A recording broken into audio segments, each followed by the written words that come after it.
Hey, it's James. Welcome back to the channel. So glad you are here. Um,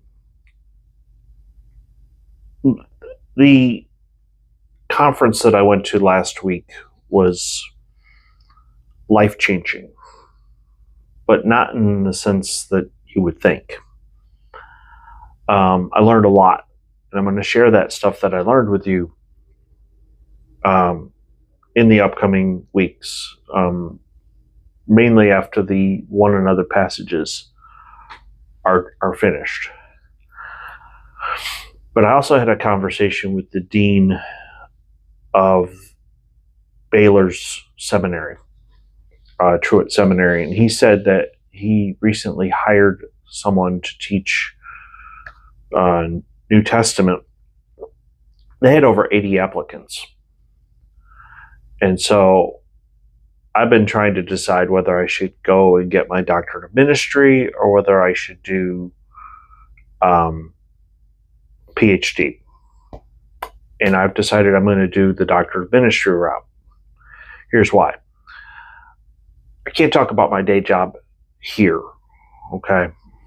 I will tell you that my goal is to be in a position where I, as a hospital chaplain, can teach other hospital chaplains. That's all I can say on this channel. But I can also tell you, before I moved to Kansas City, I spent a lot of time in Stillwater, Oklahoma, and I did a lot of anti-racism work. And there's something about the new perspective that inspires me in a way that it's like, oh. And full disclosure, I'm an INFJ. It's my personality type. And so, considering that I'm 51 years old and I want to make a difference in this world, and I'm seriously even thinking about changing the whole focus of the ministry. Am I going to still teach the Bible on the internet? Absolutely. I think it's important that those of us who are in ministry, our job is to equip people to do them.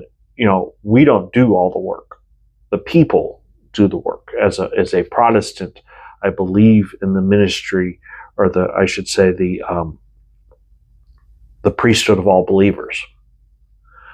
So it's our job to inspire you to go out and serve others. And one of the things about the one another passage that I never brought up and didn't think about was the fact that the reason we love one another and serve one another and care for one another and pray for one another is because we see each other as equals.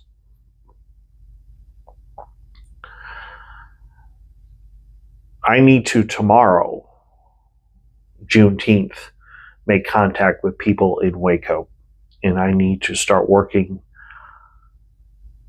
again on anti-racism stuff, because God loves everyone, regardless of the color of your skin, regardless of how old you are, regardless of where you live, regardless of anything. God loves every human being. In fact, the interesting thing, and N.T. Wright brought this up during the conference, that Peter had fellowshipped with some Gentile believers. Now, one of the things about the New Perspective is it teaches that Jews didn't practice the law because they wanted to stay saved. They wanted to maintain an ethnic difference. They practiced the law. They maintained dietary rules. They didn't worship at pagan temples. They only worshipped at their temple. They were ethnically distinct. And while some of those Jews became Christians. And the problem is, Peter was fellowshipping, having table fellowship with Gentile believers. And then these Jewish Christians show up, and Peter slowly pulls away and just only fellowships with the Jewish Christians. And this is in Galatians 2. Let's put that up on the screen. It says, "But when Cephas came to Antioch, I opposed him to his face because he had clearly done wrong. Until certain people came from James, he had been eating with Gentiles, but when they arrived, he stopped doing this and separated himself because he was afraid of those who were pro-circumcision. And the rest of the Jews also joined with him in this hypocrisy, so that even Barnabas was led astray with them by their hypocrisy. But when I saw that they were not behaving consistently with the truth of the gospel, I said to Cephas in front of them all, if you, although you are a Jew, live like a Gentile, not like a Jew, how can you force the Gentiles to live like Jews?" And so there's going to be a shift in the channel.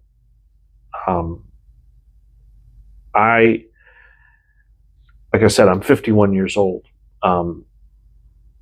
The only way I'm getting a PhD is if I win the lottery. And even still, the only PhD program I'm really interested in is it's called Practical Theology. It's at Princeton. So I am going to pursue my doctorate of ministry at TCU. And I'll share things on the channel that I'm as I go through that process, I will share things on the channel that I'm learning. But that won't start until next year. I do believe that we as believers, we need to put an end to all forms of discrimination.